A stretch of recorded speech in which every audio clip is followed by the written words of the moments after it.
Mediação. O que é, quando usar e quem atua como mediador.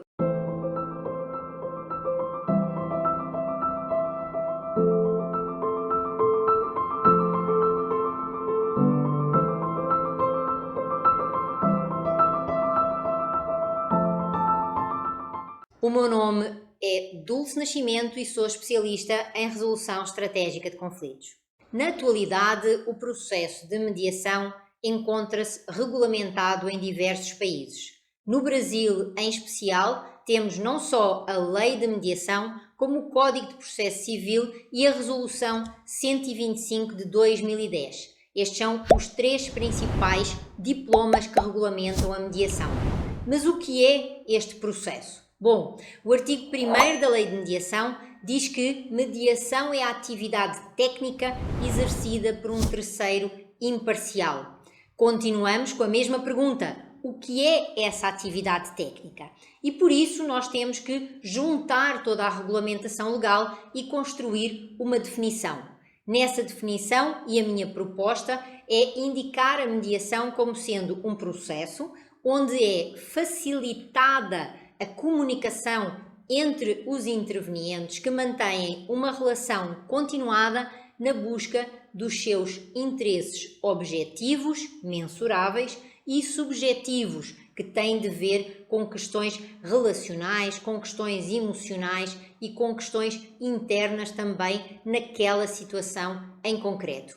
E isso na identificação não só das suas questões, como também na possível construção de uma composição que seja satisfatória para todos os intervenientes. Com isso, e em suma, mediação é um processo vocacionado para trabalhar conflitos onde a negociação não deu certo, independentemente dos motivos, e onde nós temos pessoas que têm interesse em uma de 4 situações: manter, melhorar, não prejudicar ou iniciar uma relação ou um relacionamento, independentemente do grau de proximidade ou do grau de intimidade entre os intervenientes. A intervenção de um terceiro especializado sem poder decisório ou sem ingerência, denominado mediador, vem conduzir esse processo com base nos princípios e procedimentos próprios da mediação. Importa aqui entender que a mediação, neste sentido, ela deve de ser utilizada sempre que existem situações onde nós queremos construir soluções duradouras, onde existam vínculos anteriores ou a pretensão de iniciar um vínculo com relações de continuidade.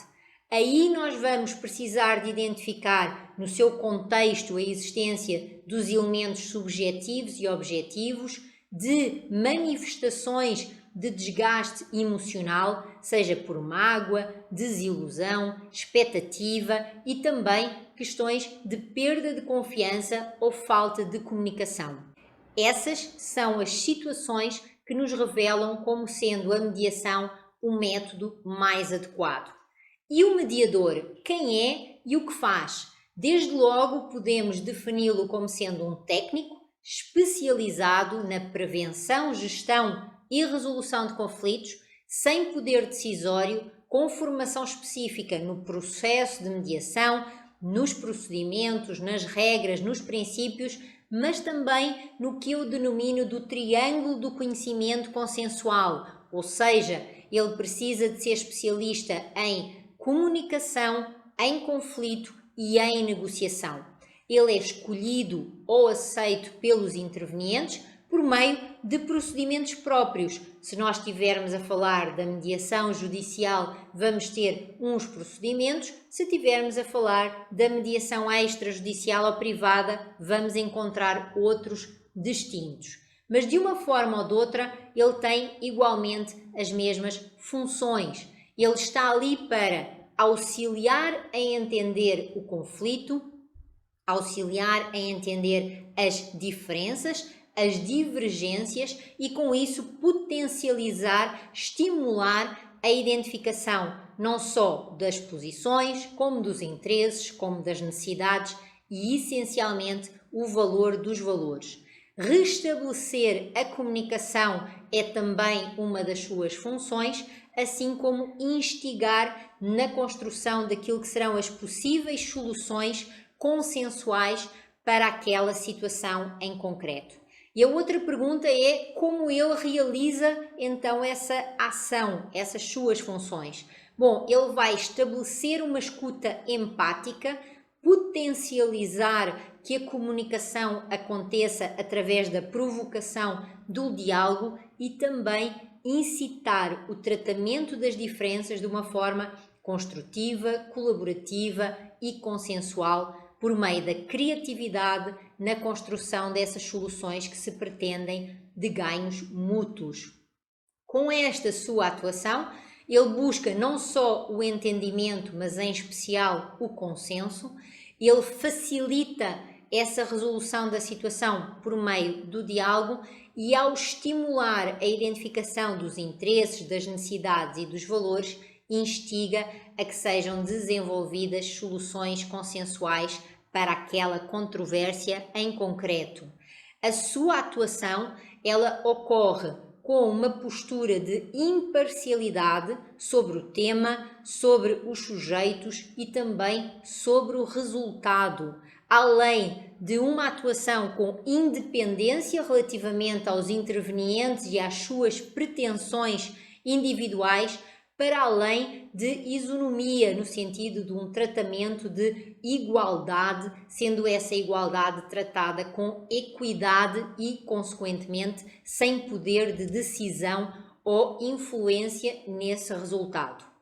Por tudo isso, ser mediador na atualidade, em especial nos países com modelos de civil law, onde nós temos uma regulamentação legal de processo, de princípios, de regras, implica mais do que intuição ou aptidão inata. Impõe preparação, formação, especialização, prática e, acima de tudo, profissionalização. Nós precisamos de entender que existe uma diferença entre ser e atuar como mediador judicial e como mediador privado.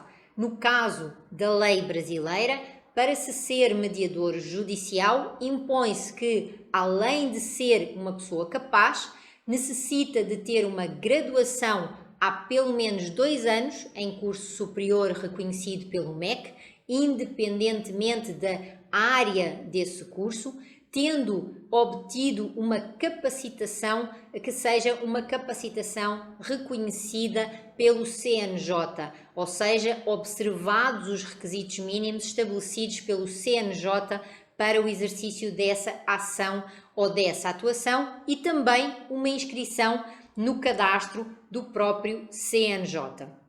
Isso implica, nos termos da regulamentação que vos falei, ter uma capacitação teórica de 40 horas, seguida de uma capacitação prática supervisionada de no mínimo 60 horas.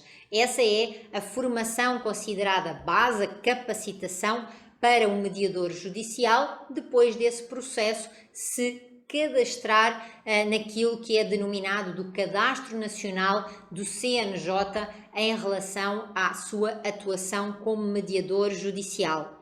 A Lei de Mediação e o Código de Processo Civil falam que essa atividade da mediação judicial ela é ou deve de ser remunerada e aí se estabelecem não só essas condições, como o próprio CNJ já veio através de uma resolução própria apresentar aquilo que se denomina de escalões de remuneração em relação à especialidade do caso e também àquilo que é a formação do próprio mediador e a sua especialização, e por isso existe aí a resolução para o efeito, mas nós precisamos também entender que, além dos mediadores judiciais, nós, nos termos da lei de mediação, em especial do artigo 9º, temos os mediadores extrajudiciais ou privados, e para esses, aquilo que a lei determina é que qualquer pessoa capaz que tenha a confiança dos intervenientes e seja capacitada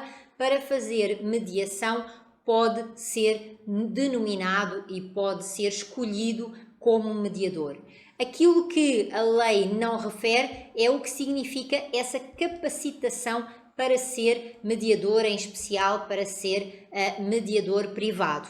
Aí a minha recomendação vai para que vocês vejam o que o CONIMA, Conselho Nacional de Instituições de Mediação e Arbitragem, elaborou como proposta daquilo que seriam os denominados cursos de capacitação básica, cursos de capacitação em áreas específicas e também estudos avançados com cursos e outros seminários. Dentro da lógica da atuação deste profissional, quer ele seja mediador judicial, quer ele seja mediador privado, existem códigos de ética com regulamentação e com normas bem claras sobre a sua atuação. Não só frente à sua nomeação, como também frente aos mediados e aos advogados, aos processos e às instituições ou entidades para as quais essa atividade ela é exercida.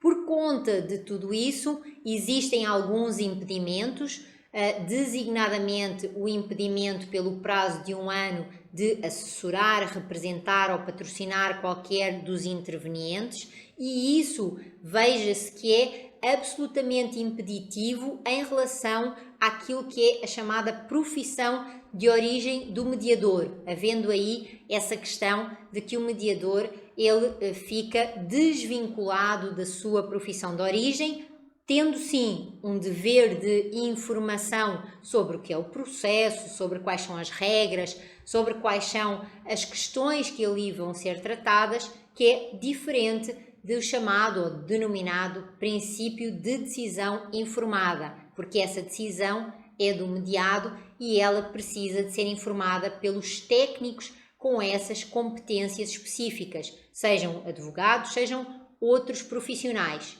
Existem alguns impedimentos na lei específicos relativamente àquele mediador que, além de mediador, ele também exerce advocacia e por isso é necessário nós aprofundarmos mais esse tema em relação a essas especificidades, o que deixaremos para outras oportunidades. De uma forma geral, entender esta questão de ser mediador, estar mediador, bem como a questão do que é a mediação e para que serve, implica e importa que nós precisamos de entender que agir como mediador é estar de facto a atuar nessa questão que falámos, desse processo de gestão e resolução das situações de uma forma consensual e não só com uma especialização no processo de mediação, nas regras, nos procedimentos e nos princípios, mas também, como oportunamente vos falei, do triângulo do conhecimento, ou seja, do conflito, da comunicação, não só de uma comunicação assertiva, como de uma comunicação não violenta e de uma programação neurolinguística, mas também, e em especial em relação à negociação, na lógica de trazer uma negociação por interesses ou, se possível, uma negociação que trabalhe o valor dos valores. Atualizar conceitos e formas de pensar exige interesse, mas também disponibilidade para realizar essa mudança. E, como sabemos, mudança que gera transformação acontece de dentro para fora. Continuação de bom trabalho!